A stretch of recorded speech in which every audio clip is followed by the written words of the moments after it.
La historia de Elizabeth Montoya de Sarria, alias La Monita Retrechera, podría ser el típico relato de una narconovela colombiana.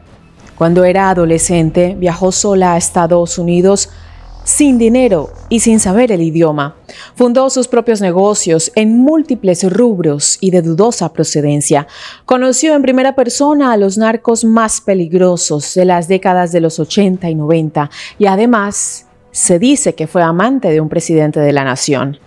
Apasionada por la moda europea y los caballos de paso fino, transcurrió gran parte de su vida sin ser una figura reconocida en Colombia.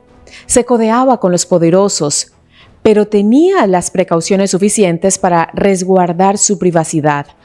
Sin embargo, en el año de 1994, su apodo de Monita Retrechera ocupó las primeras planas de todos los diarios de alcance nacional e internacional. Ningún recaudo alcanzó para salvarla de lo que vendría.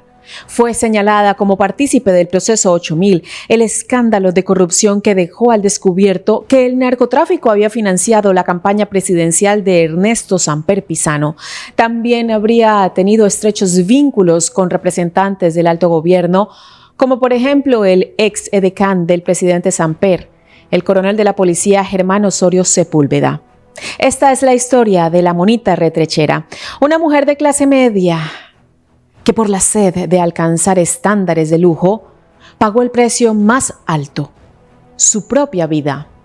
Bienvenidos a mi canal, mi nombre es Adriana Chilito, gracias por estar aquí y conocer las historias y biografías de personajes que marcaron la historia de Colombia y el mundo. Si les gusta este contenido se pueden suscribir a mi canal y activar la campanita de notificaciones para que YouTube les avise cuando suba un nuevo video. También me pueden seguir en mis redes sociales, me encuentran en Instagram, Facebook, TikTok y en X como @lachilito. Comenzamos.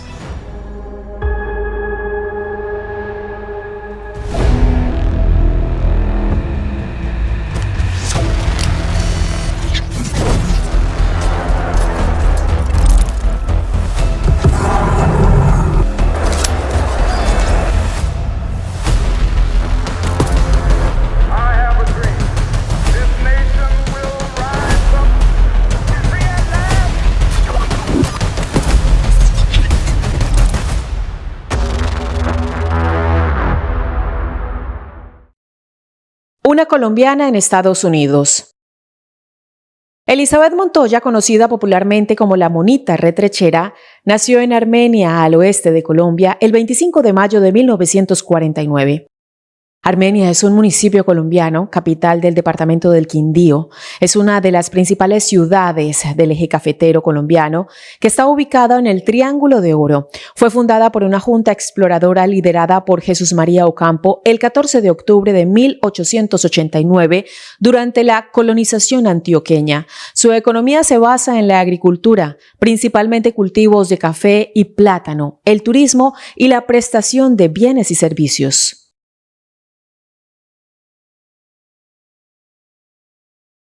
La Monita Retrechera llegó al seno de una familia de clase media y en contraposición a lo que sería su vida décadas después, creció sin muchas pretensiones ni comodidades. Su infancia y adolescencia transcurrió en el barrio El Paraíso, un sector residencial al sureste de la ciudad, y asistió al Colegio Oficial de Señoritas, que actualmente es llamado el Colegio Santa Teresa en Armenia, que fue fundado en 1909 con el propósito de brindar educación secundaria a las mujeres. Durante aquella época, Elizabeth no pudo dedicarse únicamente al estudio, ya que tenía que trabajar atendiendo un puesto de comidas que administraba su mamá en la plaza de mercado. De hecho, algunos medios reportaron que en 1963 abandonó sus estudios para ir a buscar un futuro mejor a Estados Unidos. Con tan solo 14 años, sin saber hablar inglés y con escasos dólares en la cartera, tomó un avión que la llevó hasta Miami, en Florida.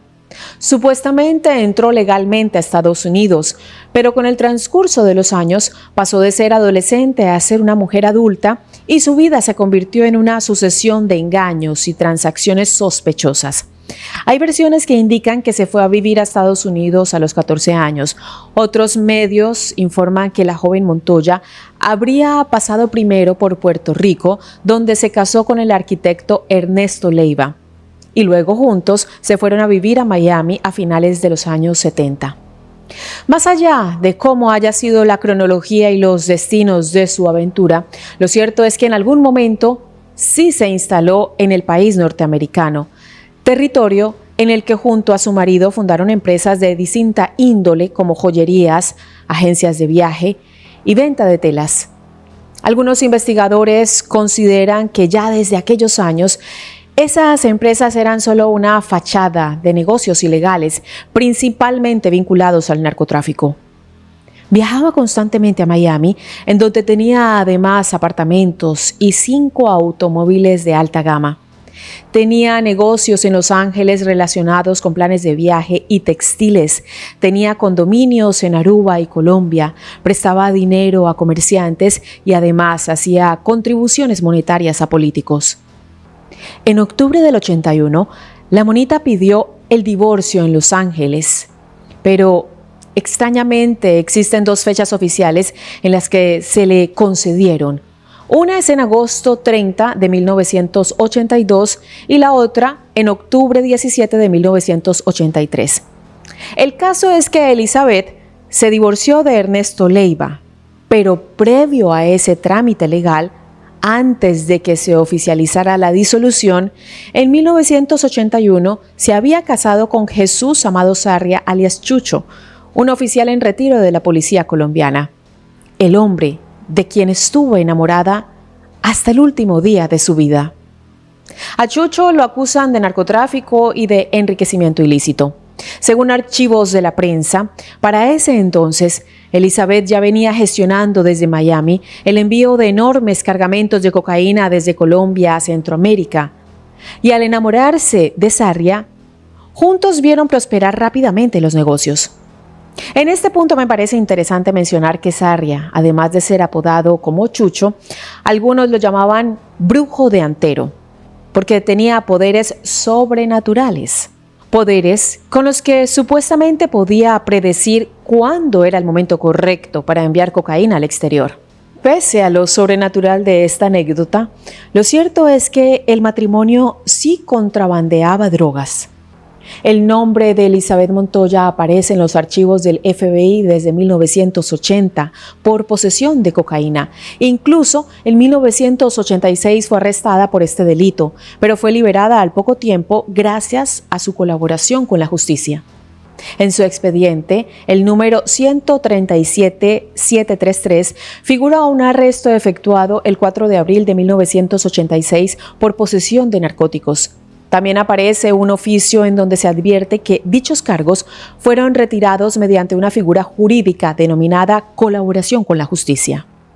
Elisa aparece en los archivos de la justicia norteamericana como sospechosa desde 1980, mucho antes de que en Colombia se conociera su nombre e influencia. De regreso a Colombia.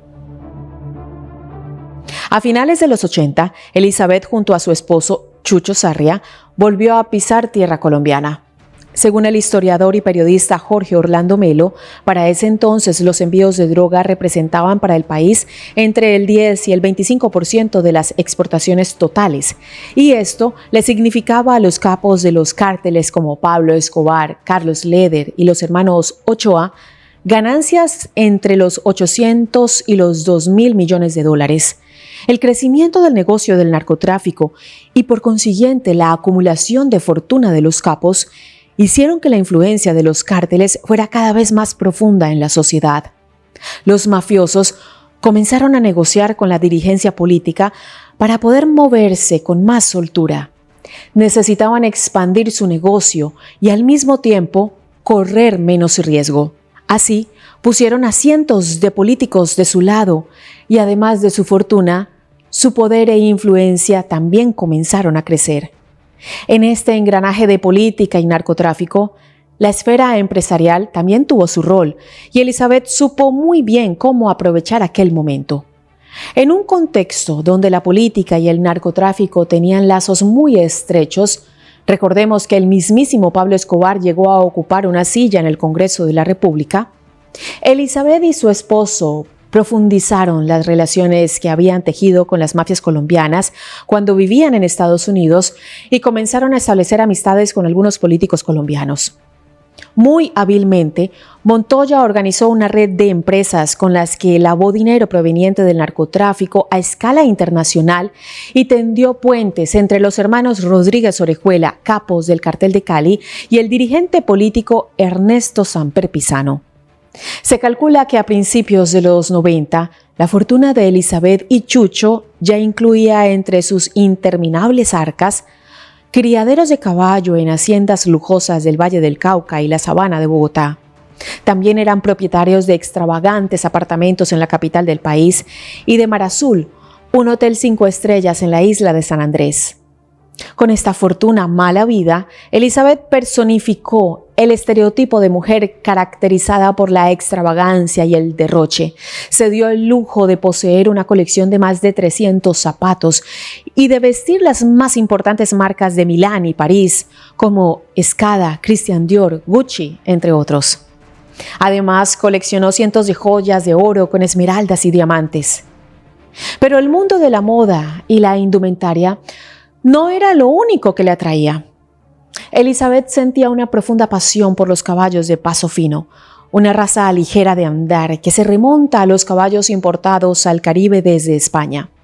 Llegó a tener sus propios criaderos y su aspiración al lujo fue tal que a uno de los establecimientos ubicados en la ciudad de Tuluá lo llamó Lady D. Existe una anécdota que ilustra bastante bien su amor por los equinos. Según el diario El Tiempo, una vez hallaron muerto a su caballo preferido y, haciendo gala de su fortuna, lo mandó a enterrar con una silla de montar que tenía incrustaciones en oro y diamantes. Pese a que hoy Colombia y el mundo conocen estas historias, lo cierto es que nada de esto se hubiera conocido si no fuera por una polémica conversación que mantuvo con el entonces presidente Ernesto Samper y que salió a la luz en 1995. La monita retrechera y el proceso 8000. El 8 de agosto de 1995, el nombre de Elizabeth de Montoya estuvo en las tapas de los principales diarios del país.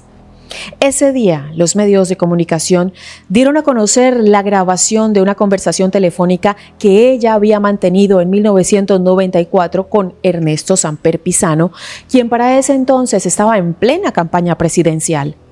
Dicha conversación dejaba en claro que ambos mantenían una particular amistad, por lo que me gustaría retomar algunos de los fragmentos más significativos de aquella comunicación. En un inicio, ambos se saludaron y ya desde ese momento llama la atención que Elizabeth se refirió a él como Ernestico, un diminutivo de su nombre, mientras que él, a lo largo de la conversación, la llama Mona, un término que en Colombia se usa coloquialmente para referirse a las mujeres de forma cariñosa o a las mujeres que tienen el cabello rubio. Unas líneas después, ella le preguntó cómo estaba y el hoy expresidente le respondió: pues pensándote, ¿y tú? A lo que ella contestó: sí. Imagínese cómo no lo voy a pensar si yo cuánto lo quiero a usted. La información no era clara, no solo tenían una relación cercana, sino que además no era descabellado llegar a pensar que aquel vínculo era más que una amistad. Más adelante en la conversación ambos hablaron sobre un encuentro que se iba a dar al siguiente día con un grupo de empresarios.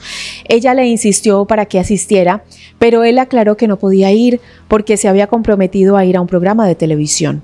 Sin embargo, no quería perder la oportunidad de verla y le pidió que fuera donde él se encontraba. Le dijo: acá le hice un campito a las 12:30. Es decir, había dejado un lugar en su apretada agenda para poder verla y luego le insistió: venga, no sea así de retrechera. Lo que en este contexto significaría que no pusiera excusas para verlo. La Real Academia Española define de esta forma a una persona retrechera. Se trata de una persona que con artificios disimulados y mañosos trata de eludir la confesión de la verdad o el comportamiento de lo debido. De hecho, existe una famosa canción sentimental española que lleva el nombre de La monita retrechera, en alusión a una mujer que abandona y traiciona a su amado. De esta manera, sumando el hecho de que en la conversación varias veces se había dirigido a ella como Mona, Elizabeth Montoya comenzó a ser llamada por todo el país como la monita retrechera. Hasta aquí fue claro que este intercambio era como mínimo polémico. En 1995, Ernesto Samper era presidente de Colombia y además era un hombre casado. Pero al fin y al cabo, este amorío era lo menos relevante de toda la conversación. ¿Por qué había salido a la luz esa llamada si había sucedido un año antes? La vinculación entre el narcotráfico y la política sería la respuesta. Me refiero puntualmente al escándalo denominado el Proceso 8000, una investigación judicial que revelaría que la campaña presidencial de Samper había sido posible gracias al dinero del Cartel de Cali. Poco después de que Samper ganara las elecciones, fue acusado por su contrincante, Andrés Pastrana Arango, de haber recibido al menos $3.7 millones del narcotráfico para financiar su campaña. La principal prueba que la justicia tomó fueron unos cassettes donde se podía escuchar que los hermanos Miguel y Gilberto Rodríguez Orejuela, jefes del Cartel de Cali, reconocían haber entregado dinero para la campaña presidencial de 1994.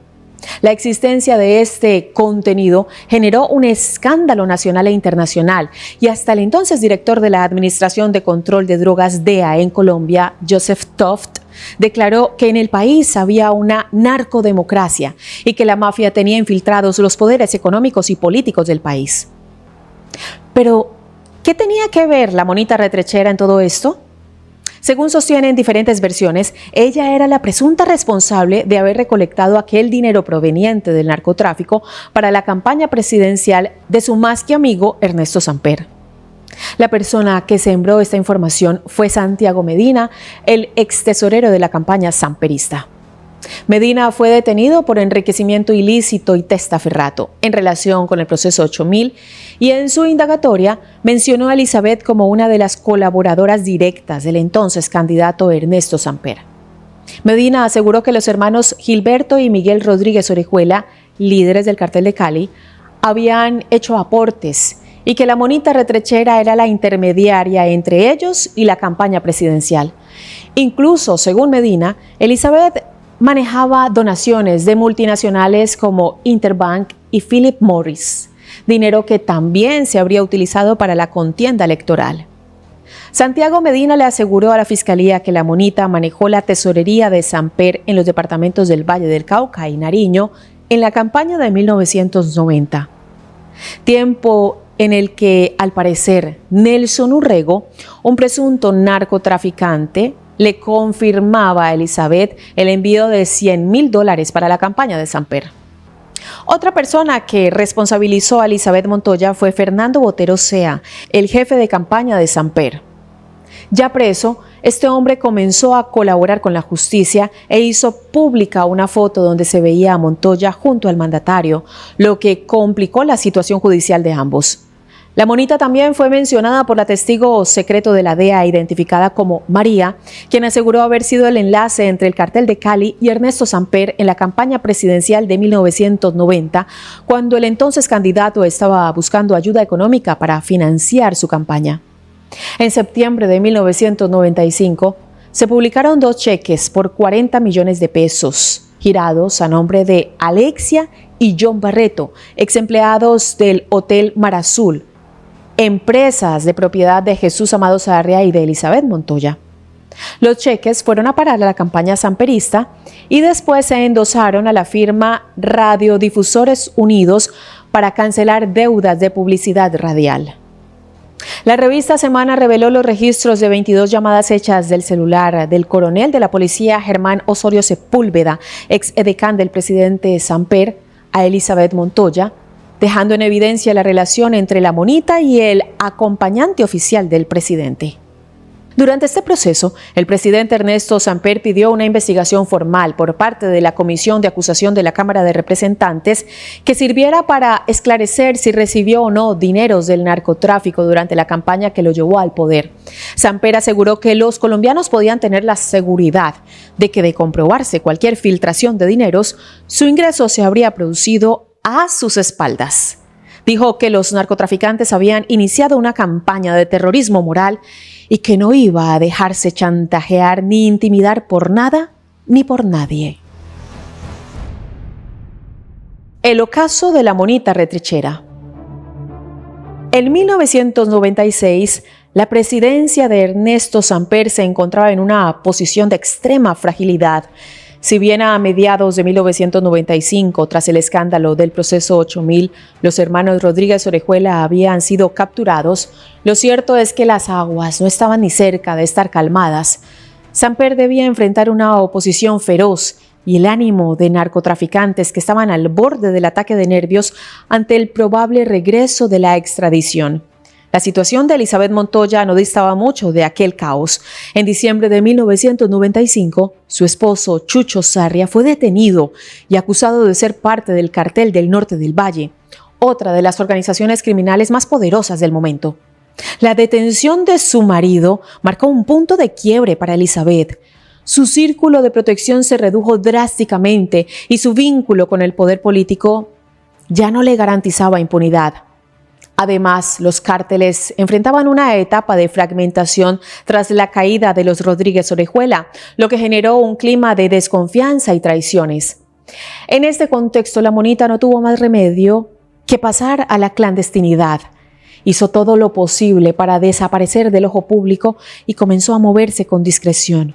Además, mediante rituales de santería, buscó la protección que había perdido, con la esperanza de que la fe pudiera darle lo que ya no le ofrecía la política ni el dinero. Pero su suerte no duraría más que algunas semanas. Otras versiones indican que fue el 31 de enero de 1996. Elizabeth fue asesinada en el apartamento de dos santeros cubanos. Había ido a un edificio al norte de Bogotá para realizar rituales que la protegieran, pero el cuidado no llegó a tiempo. Unos sicarios irrumpieron en el apartamento y le dispararon 14 balas de una subametralladora cuando corría a esconderse. Eran las 12:45 p.m. cuando la monita retrechera murió, con 46 años de edad y en la clandestinidad. En un inicio se especuló con que su asesinato había sido ordenado por un complot entre narcotraficantes y miembros del Partido Liberal para ocultar el financiamiento ilegal de la campaña de Samper. Sin embargo, el antiguo Departamento Administrativo de Seguridad DAS hipotetizó sobre otra versión. Como mencioné, tras la detención de los hermanos Rodríguez Orejuela, los líderes del Cartel de Cali, las relaciones entre narcotraficantes pasaban por un momento crítico. Quienes habían tenido el poder hasta ese entonces se encontraban fuera de la ecuación, lo que implicaba enfrentamientos por el territorio, ya que las organizaciones más violentas se disputaban el control. En este sentido, el autor intelectual del crimen de Montoya habría sido el narcotraficante Orlando Sánchez Cristancho, alias el hombre del overol, quien quería librarse de una deuda que tenía con la mujer por un valor de $11 millones. Aprovechando el vacío de poder, se había arriesgado a asesinarla. Sin embargo, cuando el caso avanzó, un juez desestimó estas razones del crimen y fue absuelto. Fue aquí cuando resurgió la hipótesis de complot entre narcotraficantes y miembros del Partido Liberal, pero esta investigación jamás progresó. La justicia también absolvió al policía en retiro Hassan Nazar Galvis, acusado por supuestamente participar en el crimen de la monita retrechera.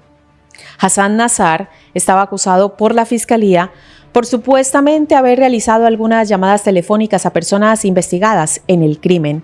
Fue vinculado a la investigación y cobijado con orden de captura cuando era el esposo de Ana de Ros, propietaria de la joyería Andy Ross, y se encontraba huyendo de las autoridades. La juez segunda especializada Lester María González encontró que no existían pruebas suficientes para condenarlo por el hecho, ya que las llamadas interceptadas no demostraban que efectivamente había participado en el crimen. Otro de los señalados fue el presidente Samper, acusado de haber dado la orden de convertir a Montoya en el chivo expiatorio. Por otra parte, Marieli Marín Montoya acusó a Jesús Amado Sarria de estar implicado en el asesinato de su propia esposa. También Jorge Enrique Zuluaga Ramírez, Guayacán, fue señalado por Chucho Sarria como el responsable de la muerte de su esposa. Guayacán, quien según las investigaciones empezó como jalador de carros en Tolima para después ser jefe de bandas delictivas en la capital de Colombia. Inteligencia de la policía estableció que en febrero de 1990, Zuluaga participó en un comando urbano conformado por supuestos miembros de los entonces grupos subversivos PRT y EPL, quienes al parecer planeaban una serie de atentados terroristas en Bogotá. Poco tiempo después, se comprobó que dicho comando guerrillero no era más que la misma banda de sicarios que delinquía en el centro del país. Según los expedientes, el nombre de Zuluaga también aparece ligado a turbios negocios con esmeralderos, realizando algunos trabajos camuflándose como miembro de la policía, utilizando papeles y salvoconductos, al parecer falsos. Después de todo el proceso, Zuluaga consiguió la libertad condicional tras el pago de una caución prendaria por 33.622 pesos. Un año y 2 meses después, el 26 de octubre de 1987, Zuluaga quedó libre definitivamente y el juez ordenó archivar la investigación. Hasta hoy no hay certeza sobre quién fue el responsable del asesinato de Elizabeth Montoya. Lo que sí se sabe es que Ernesto Samper pudo dirigir Colombia hasta el final de su mandato, en agosto de 1998. Durante su gestión fue protegido por el fuero presidencial y aunque fue llevado a juicio, no fue condenado personalmente por el escándalo del proceso 8000. Pese a que hubo presión internacional, por ejemplo, Estados Unidos le retiró la visa, el mandatario siempre negó haber estado al tanto del ingreso de dinero del narcotráfico para su campaña. En este sentido, también negó haber conocido a Elizabeth Montoya, rechazó haber mantenido con ella conversaciones telefónicas y además sostuvo que la foto que Fernando Botero aportó a la causa era un malintencionado montaje. Un mes antes del asesinato, las autoridades habían detenido a su esposo, Jesús Amado Sarria, quien era investigado por un supuesto enriquecimiento ilícito a partir de actividades del narcotráfico. Sarria fue condenado en 1998 por un juez de la República a 8 años y medio de prisión, pero en 2002 el Tribunal Superior de Bogotá lo absolvió, ya que las autoridades y las investigaciones no pudieron determinar y confirmar el enlace que al parecer existía entre Sarria y el narcotráfico. Desde el momento en que se produjo la captura de Sarria, todas sus pertenencias fueron confiscadas y 23 inmuebles fueron ingresados al proceso de extinción de dominio. Según El Espectador, en 2002 la Fiscalía comenzó el trámite de extinción de dominio sobre 11 obras de artistas de la talla de Salvador Dalí, David Mansur, Luis Caballero y Pedro Nel Gómez. Su gusto en cuanto a obras de arte era impecable y era conocida por esto. Las piezas fueron encontradas en una casa que la pareja Sarria Montoya tenía en un exclusivo barrio al norte de Bogotá. La residencia tenía un área de unos 1.500 metros cuadrados, 5 pisos y vidrios blindados. Los cuadros, evaluados en unos 1.500 millones, fueron lo primero que las autoridades antinarcóticos sacaron de la residencia para dejarlos al cuidado del Museo de Bogotá. Conclusiones. El final de Elizabeth Montoya, conocida desde 1995 como la Monita Retrechera, es el claro ejemplo de cómo el narcotráfico, la ambición del dinero y el poder político pueden generar un combo literalmente mortal. La Monita nació en el seno de una familia que a rastras llegaba a ser de clase media. Lejos de los lujos, desde su infancia tuvo que trabajar para llevar dinero al hogar. Sin embargo, su vida en Estados Unidos y su ambición a la riqueza la hicieron experta en uno de los negocios más peligrosos del mundo, el lavado de dinero del narcotráfico. Diferentes versiones señalan que la Monita era muy generosa. En una oportunidad le habría regalado un reloj Rolex con incrustaciones de diamante a un amigo en respuesta a su lealtad. En contraste, una mujer que trabajó como empleada suya narró que en repetidas ocasiones ella amenazaba de muerte a conocidos. También hay versiones que mencionan que ella aseguraba que uno de sus hijos trabajaba en la DEA y que ella jamás había transportado ni 1 gramo de cocaína, pues según ella se limitaba a prestarle dinero a los cárteles a intereses muy altos. Según El Tiempo, una persona de su confianza narró que ella introdujo a Jesús Amado Sarria en la santería. Ambos fueron al África a hacer un rito especial en el que los enterraron en la arena, los rodearon de serpientes y les obligaron a repetir una extraña oración. También cuenta que en San Andrés se quedaban hasta las 4 de la madrugada matando chivos para la santería. Algunas versiones indican que el mismo expresidente Samper fue víctima de la brujería del mismo estilo que la monita practicaba. De acuerdo con el libro negro de la brujería en Colombia, el expresidente, en entrevista con el autor Esteban Cruz Niño, confirmó que las brujerías que le metieron en el Palacio de Nariño en esa época fueron aterradoras.